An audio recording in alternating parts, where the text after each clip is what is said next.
I continued to remove the cumbersome items, and everything went smoothly. I sat right on the hammock. The feeling was so blissful. I closed my eyes and enjoyed it while she lay still, her breath suddenly more rapid than ever. I tried to finish quickly, and at the peak, I tensed up, afraid to open my mouth. The feeling was so intoxicating, a sensation I hadn't experienced in a long time, so intense and fiery. Hello everyone, welcome to my channel, where captivating and engaging stories always await you. Today, we'll explore the extraordinary tale, The Dream of Ecstasy. Prepare to immerse yourself in the story and discover the exciting things that await. Remember to subscribe to the channel and turn on notifications to support me. Now, let's begin the story. Mrs. Daisy, now 48, was in her prime, full of life. Her husband had passed away early, leaving her alone with her daughter. Her daughter was in her final year of university, while Mrs. Daisy lived alone in their spacious house and gardens. The house and land were vast and airy, with a large yard and high, enclosed fences. Before her husband passed, he left a substantial estate, enough for her and her daughter to live comfortably for the rest of their lives. Therefore, she didn't have to work hard, which kept her skin fair and rosy. Mrs. Daisy often did aerobics, keeping her figure slender, and her youthful style made her look much younger than her actual age. She had no desire to remarry or get involved with anyone and rarely left the house. She mainly stayed within the walls of her enclosed home. Mrs. Daisy had a particular habit. After dinner, she liked to lie on the hammock on the porch. It was cool and shaded by trees, an ideal place to relax in the hot summer. Sometimes she would sleep there, preferring it to the house because it was much cooler outside. One evening, after dinner, Mrs. Daisy reclined on the hammock on the porch. A gentle breeze blew through the trees, carrying the fragrance of flowers and grass. Mrs. Daisy sighed, feeling the relaxation spread through her body, and closed her eyes, letting her mind drift into sleep. My name is Truong, 25 years old, single, and a computer repairman. I rented a relatively large house for my business, and my income was decent. I enjoyed exercising, so I was considered to have a strong physique. The house I rented was right next to Mrs. Daisy's. Once, when I went to the back of my house, I saw a dead pigeon lying on a pile of bricks, emitting a foul odor. I climbed up to remove it, and when I reached the top, I unexpectedly saw Mrs. Daisy lying on the hammock on her porch, facing my direction. The distance was about 30 meters. It was a bit dark, but the light from the lamppost made everything clear. She was dressed quite revealingly, and her breasts stirred my heart. At that moment, I was mesmerized, unable to focus on anything else.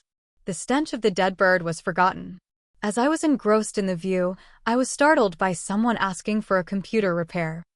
I quickly jumped down from the pile of bricks and hurried inside, but my heart was pounding. The feeling of excitement and unease lingered. From that moment on, Mrs. Daisy's image was always in my mind. That night, after witnessing that beautiful scene, I couldn't fall asleep. Every time I closed my eyes, the image of her magnificent breasts appeared in my mind, stirring my heart. I tossed and turned in bed, overwhelmed by emotions I couldn't control. I had previously loved a girl, my first love, who introduced me to the sweetness of love and physical intimacy. We had beautiful memories, but I was still a student with limited finances. After graduation, she went abroad and married, settling there. Since then, I had no interest in pursuing women, despite knowing the sweetness of physical intimacy. But tonight, the image of Mrs. Daisy lying on the hammock, radiating allure from every curve of her body, awakened my masculinity. I couldn't deny the intensity of the feeling, stirring my heart with desire. I sat up, turned on the light, and went to the balcony to breathe in the fresh air. It was late, and the dim moonlight cast over the garden created a peaceful yet enchanting scene. I stood there, looking towards Mrs. Daisy's house, wondering if she was dreaming as sweetly as I had about my first love. The next morning, I decided to wake up early and jog around the neighborhood to clear my mind. As I passed Mrs. Daisy's house, I couldn't help but glance into her yard. She was watering the plants, looking relaxed and vibrant. She wore a thin cotton shirt and shorts, highlighting her seductive curves. Seeing me, she smiled and greeted, "Good morning, Truong. You're jogging early?" I forced a smile and replied, "Good morning, Mrs. Daisy.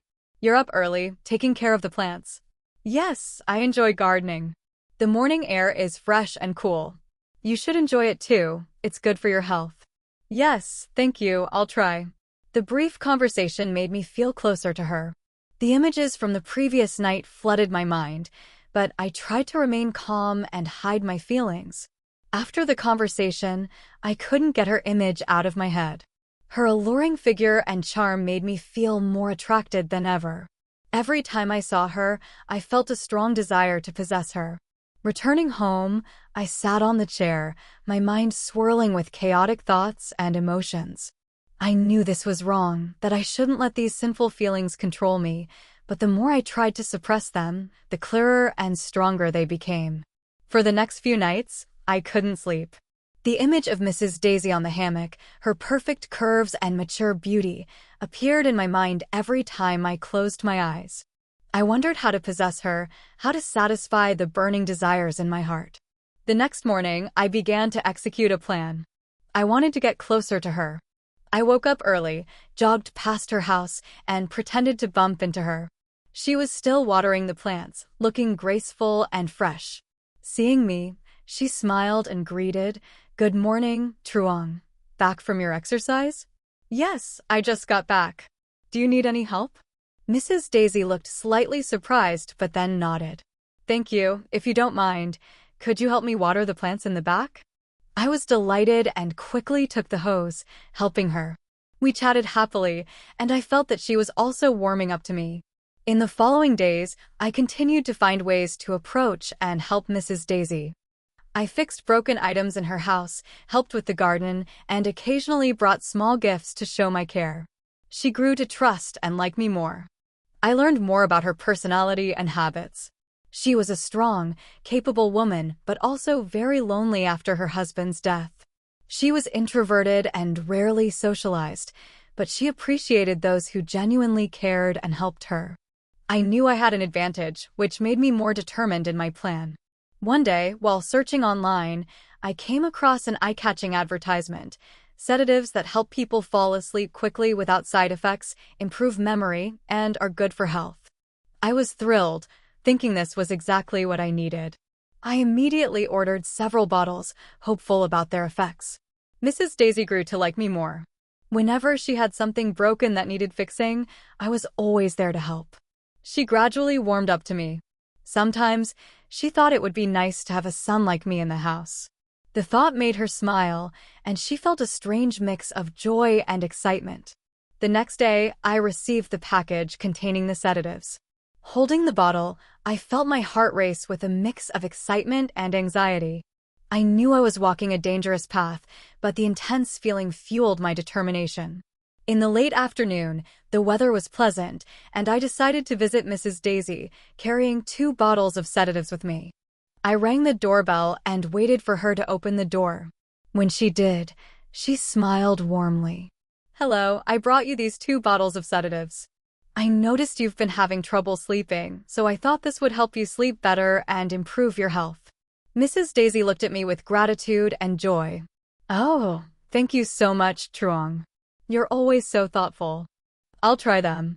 I was secretly pleased that she accepted the sedatives. The conversation was brief and lighthearted, and then I returned home, feeling excited as my plan was progressing as expected. Back home, I showered and had dinner, but my mind was still on Mrs. Daisy and what might happen when she took the sedatives. I knew I was treading a dangerous path, but I couldn't stop. I felt excited and anticipated the outcome. Later that night, around 10 p.m., after everything had settled down, I decided to proceed with the next step of my plan. I sneaked to the back of my house, climbed onto the pile of bricks, and looked over at Mrs. Daisy's house. In the dim light, I saw her sleeping on the hammock on the porch, looking very peaceful and quiet. I watched for about 15 minutes to make sure she was in a deep sleep. My heart pounded with a mix of anxiety and excitement. I knew the